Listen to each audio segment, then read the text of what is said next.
What is up, guys, and welcome back to another video. And today we are going to be doing Full Gear predictions. Since Full Gear is tonight, and I thought, you know what, there is no better time than to do it right now to get some people excited over the pay-per-view. Anyways, with all that being said, let's jump right into the card, which I think is a little too long. I think there's like 10 matches, maybe 11. That's too much. I think AEW does this a lot. They put a lot of matches on their pay-per-view cards, and it gets to the point where it's too much. And by the main event of the show, people are exhausted, and they don't give that main event match the hype that it deserves, the crowd reaction that it really needs to thrive. But we will see what happens. Hopefully I'm wrong, because I really hope Hangman versus Kenny Omega gets a good pop and gets a lot of people cheering for it.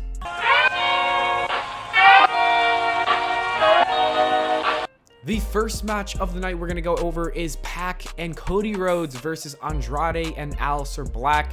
And honestly, I don't really get this match whatsoever. Like, first off, why is Andrade and Aleister Black even a thing? They kind of just been teaming up for no reason whatsoever. The lights go off and they come up and beat up someone, and it just makes no sense to me. I guess they wanted Cody Rhodes versus Andrade and Aleister Black, and they didn't want one of those guys missing the pay-per-view, and that's why they paired them. But I wish there was a better story that they told with Andrade and Aleister Black. As for this match, though, I think it is going to be a banger. It's going to slap. You have so much great talent, and it's really cool because all these guys are former WWE wrestlers, and that's how you know it's going to be a good match, because honestly, the WWE guys are putting on the best matches in AEW. That is just a fact. I'm sorry if you don't want to hear it. That's the truth. Sorry. Okay. Anyways, my prediction, I say that Andrade and Aleister Black are going to win, and for some reason, I think they're going to become tag team champions eventually. This is going to be a partnership that develops and really thrives in AEW.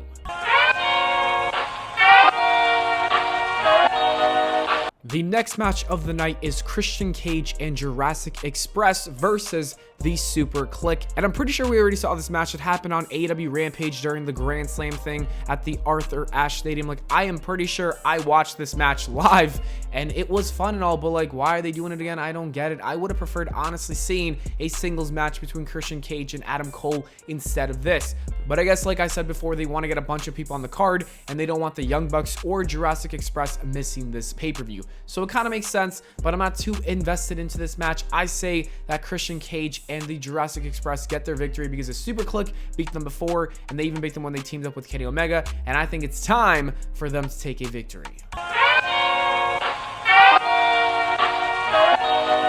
Next up, we have CM Punk versus Eddie Kingston, and this match is going to be a nut. And this is going to be a complete slugfest. I am so excited. That promo that these two had on AEW Rampage was absolutely fire, and that's all you needed. Honestly, you just needed one good promo just for this build-up to be good, and that is what they did. They accomplished it within one segment that was about 10 minutes long, and you love to see it. This is a real feud between two guys that actually do not like each other. Well, that's what they're saying backstage because of what happened in 2004 when CM Punk actually buried Eddie Kingston when he first got into the business. The tension is there. A lot of people are excited. Eddie Kingston is a brawler, and CM Punk always puts on a good match, so this is going to be good. I am predicting that CM Punk wins because there's no way his winning streak is going to end to Eddie Kingston. I'm sorry, Eddie. It's going to be a good match, but you ain't winning the match. Next up, we have Darby Allin versus MJF. This is the first time ever that these two are ever competing against each other in AEW, and that is wild to think that it's been going on for almost 3 years, this company, and these two have yet to face off in a singles match. I am beyond excited because you already know that Darby Allin is one of my favorites in AEW, and as for MJF, he is one of my favorites in all of professional wrestling, and the man knows how to put on a good match. This, in my opinion, is going to be the match of the night. I'm calling it now. I know you have Bryan Danielson and Miro. I know you have Hangman and Omega, and yes, those matches are going to be great, but this one, a lot of people are not thinking too much about it, and when it happens, they're going to be like, damn, that was a good-ass match. As for the winner of the match, it has to be MJF. I don't see him losing. Next up for the tag team championships, we have the Lucha Bros versus FTR. And yet again, we're going to have another absolutely fire banger of a match. The Lucha Bros are great in the ring. FTR are fantastic as well. And what happens when you put two great tag teams together? You get magic. I don't think FTR are winning this, unfortunately. So I think the Lucha Bros are going to retain. Even though I kind of want to see FTR win, I don't see it happening. After that, we have the Inner Circle versus the UFC dudes. I don't even know what to call them at this point. Like, what even are they? I just know them as Dan Lambert, the Men of the Year, and then UFC guys. Like, that's it. Why is this a thing? I don't know, but it is a thing, and this match is happening. The Inner Circle are coming back together for whatever reason, because I guess Chris Jericho and Jake Hager keep getting beat up by these UFC dudes. It's a complicated story, but who cares? I say that the Inner Circle are going to lose this match because they're trying to put over the Men of the Year. Is that what their name is? The Men of the Year. I'm pretty sure that's their tag team name. Whatever. They're trying to put over Ethan Page and Scorpio Sky, and I don't think Chris Jericho and the Inner Circle really need a victory in this case. So that's why I say the UFC dudes are going to win this match. Next up, we have Bryan Danielson versus Miro, and the winner of this match becomes the #1 contender for the AEW World Championship, and this match is going to be amazing.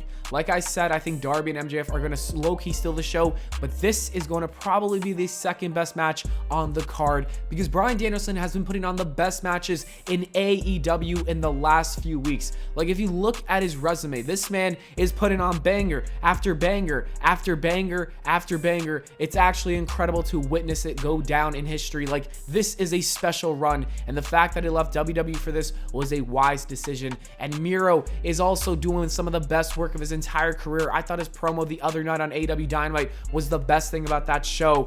This is going to be a clash that we need to see, and I'm saying that Miro is going to win, giving Bryan Danielson his first loss in AEW because I just don't see Bryan Danielson going for the AEW World title. I think Miro is going to have a short program with Hangman when Hangman wins. You know what I mean? Miro is going to win this match. After that, we have Britt Baker versus Ty Conti, and this match is happening. I'm not really too excited over it. It's whatever to me. It's a match. I think Britt Baker's run has not been too great. I think she needs more storylines, more of a build-up and stuff. I'm not totally invested in her run. Like, she is great. She's doing a good job, but I think Tony Khan is not doing a great job with booking her storylines, if that makes any sense. Anyways, Ty Conti ain't winning this match. Britt Baker is definitely going to retain, and I'm probably going to get a lot of heat for saying that Britt Baker's run hasn't been the best, but it's the truth. You guys just can't handle the truth sometimes, and that's just, I'm here to tell you the facts.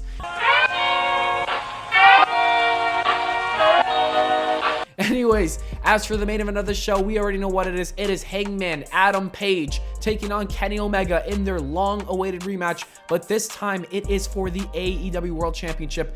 This build-up has been amazing, and you already know who I just said that I want the winner to be, who I think it's going to be, and that is Hangman Adam Page. He is finally going to get the job done and become the AEW champion. It is going to be a sweet moment.